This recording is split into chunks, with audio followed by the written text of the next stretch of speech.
ایک آدمی چاہتا ہے میں کوئی استعمال شدہ چیز زکوٰۃ کے اندر دوں، استعمال ہوئی چیز کسی کو زکوٰۃ کے اندر دے دوں، جیسے کسی بندے کا کوئی فریج پرانا ہو گیا، کوئی اس طرح کی چیز ہے، تو ایک تو یہ ذہن کے اندر رکھیں کہ اللہ جل شان فرماتے ہیں نیکی کے کامل درجے تک وہی پہنچے گا جو محبوب چیز دے گا،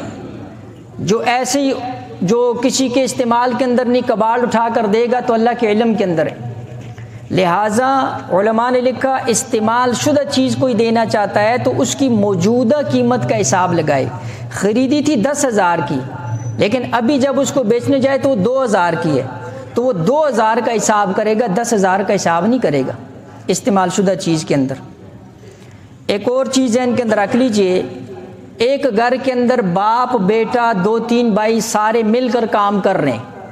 اور ان کا مشترکہ جو ہے نا کاروبار ہے، لیکن وہ سارے پیسے لا کر والد کو دیتے ہیں اور ان پیسوں کے اندر والد سارا تصرف کرتا ہے، والد کا اختیار ہے، خرچہ ان پیسوں میں والد کرتا ہے، کماتے سارے ہیں، تو اس صورت کے اندر صرف والد کے اوپر زکوٰۃ آئے گی، بیٹوں کے اوپر نہیں آئے گی۔ ہاں اگر سارے اپنا اپنا پیسہ الگ الگ کریں، بیٹا اپنے پیسے اپنے پاس رکھے، والد اپنے پاس رکھے، سارے اپنے پیسے الگ الگ رکھیں، تو اس صورت کے اندر جس کے پیسے نصاب تک پہنچیں گے ہر ایک کے اوپر الگ الگ زکوٰۃ واجب ہوگی۔